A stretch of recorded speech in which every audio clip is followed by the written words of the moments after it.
Good morning, Redwood class. So, for this week, we've been learning all about Minibeasts, haven't we? And we started our week with our book, Mad About Minibeasts. And all of your activities this week have been related to different Minibeasts that we might find. So, to end the week, we're going to do a piece of writing on a Minibeast.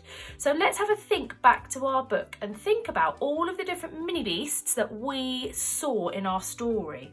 We had a spider and a butterfly and a caterpillar, and there was, I think, an earwig and an ant, a ladybird, a slug, a snail. There was lots of different ones, wasn't there? And if you can't remember all of them, why don't you go back and read our story again? And it might give you some ideas of which Minibeast you might want to choose.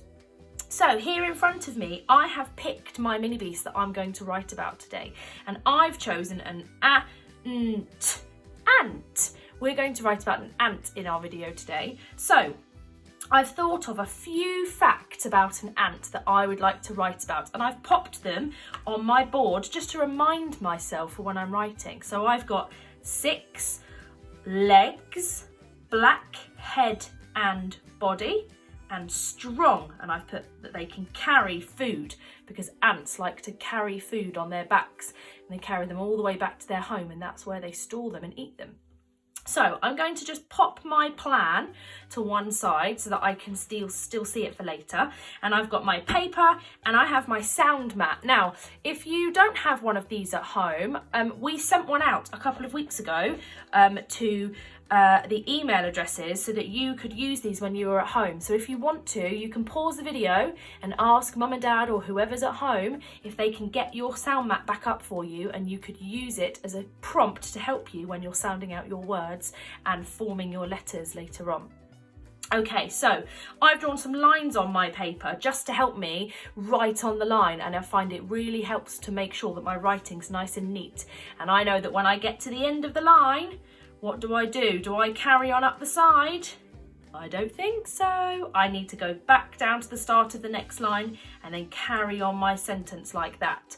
So I've left a blank space up here because later I'm going to draw my picture of my ant, and I'm going to pop it up here and make it nice and big and spend some time doing that later, so that I get my writing done first and then I can do my picture afterwards. So let's have a think. I need to form my sentence, my first sentence about my ant. So my ant has 6 legs. Okay, so tricky word, my. If I can't remember how to spell my, I could go back and have a look at the tricky word song, but luckily I've remembered it in my brain. So I'm going to write my. Now, what do I need at the beginning of a sentence? Who can remember?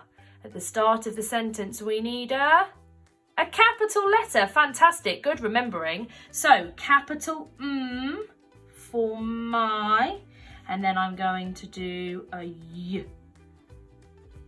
So my, and I'm going to write the word ant. Can you sound out the word ant for me on your Fred fingers? Are you ready? Ant.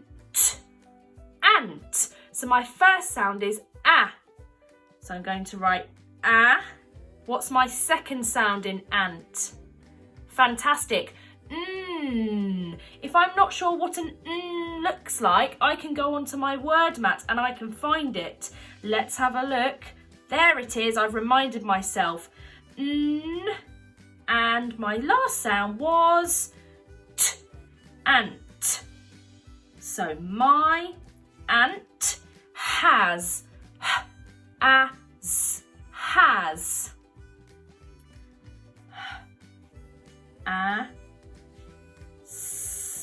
And then how many legs did I have on my plan? Let me go back to my plan and have a look.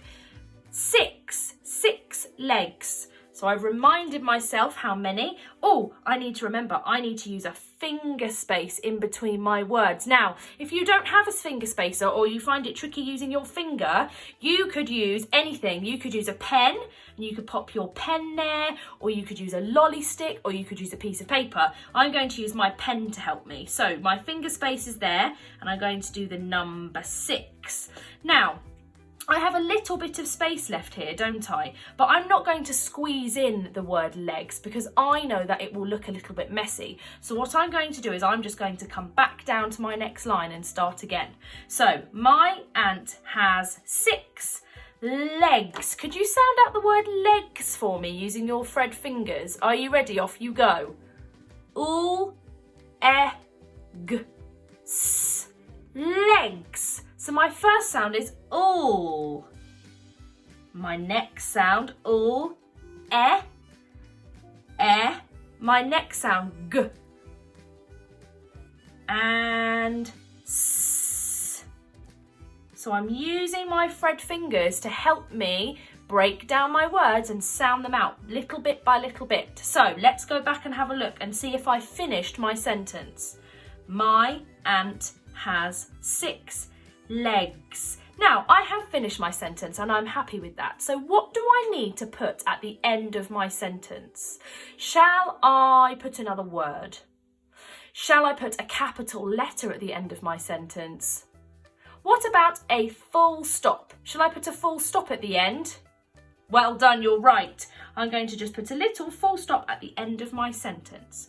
Okay. So now I'm going to go back to my plan. I'm going to do one more sentence and have a look. So I think I want to write that it is black. So it's black, and then I'm going to finish with my last sentence. So let's start with it. It. So capital I at the start of your sentence. It. What do I need in between each word when I've finished? Absolutely, I need a finger space. Is, I, s. And now I need to sound out the word black. Now this is quite a long word, so I'm going to take it really slowly and I'm going to think very carefully. So, are you ready? B-O-A-K, black.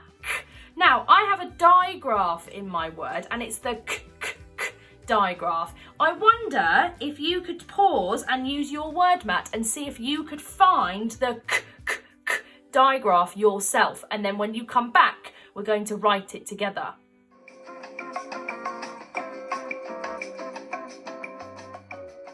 So, I have found my digraph for my word, and if you found it too, it should be this one here, the curly k and the kicking k together. So let's sound out our word again and remember to use our digraph when we write it.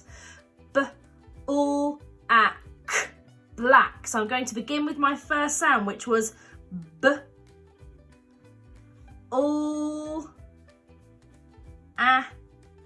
and then my k digraph. I'm going to use this to help me. It's my curly k first and then my kicking k. Okay, I finished my sentence. So I need a full stop at the end.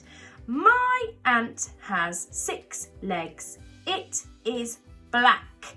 Okay, let's have a look at the last thing on our plan. So we said that it's strong and it carries food. So let's think of a sentence. I think my sentence is going to be, it is strong because it can carry food.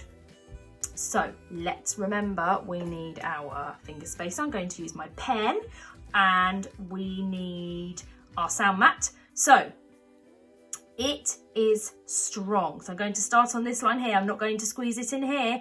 I'm going to start on a new line.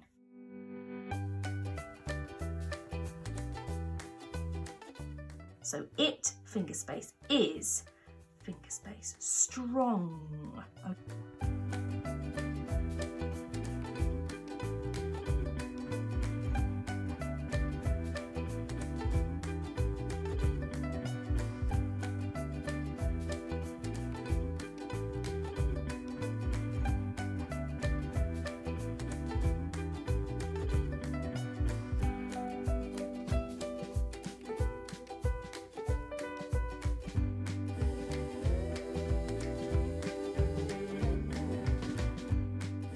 And I'm going to use the word because.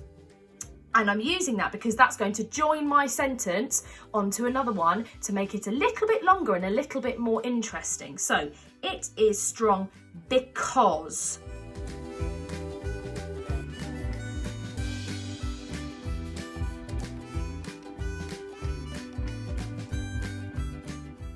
It is strong because, and we said it because it can carry food. So, finger space, it.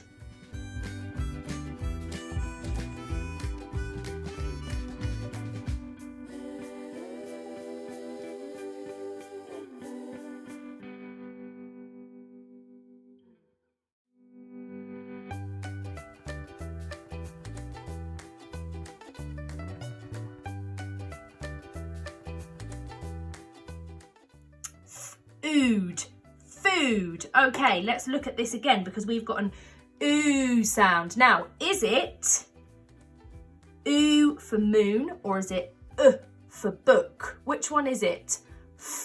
Ood. Is it the ooh for moon or is it the for book? Have a think. Which one do you think it is?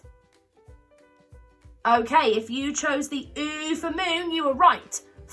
Ood. It's the ooh sound.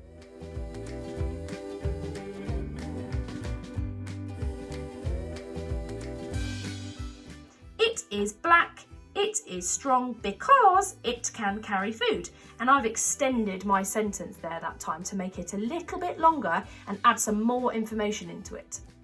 Okay, so what you can do now is you would, after you've done your piece of writing, now go and draw a big, beautiful, detailed picture of an ant. And you would colour it in and you might want to label the parts of the body. You might want to label its legs and its antennas and its body and its head. And you might want to label it so that it's a detailed picture of your mini beast up the top of your paper. Now, if you find the sentence writing a little bit tricky, that's absolutely fine, because what you can do is you could just draw one big picture and then you could try and label the parts of your mini beast. Or if you find that a little bit tricky, you could draw a beautiful picture and maybe you could try and write the first sound of the word. So if it was body, you might write B for body, and you might try and label the body using a B. Or if it was the legs, you might use an ul to label the legs, okay? So there's lots of different ways you can do this. You can either draw your picture and write some sentences about it, or you could draw a big picture and label it using your Fred fingers to help you, or you could draw your picture and you could try and write your initial sounds for each word. Depending on what you think and how you're feeling, I'll let you choose. But I do want to remind you that I know every single one of you are the best writers in the whole entire world, and I know that you are all so capable of at least writing a sentence. So I'd really love it for you to push yourself today, try and write a sentence, send your picture and your sentence to our Redwood email, and I think there might be bonus big house points for the best ones that we see today. So get your thinking cap on, get your writing fingers ready, and off you go.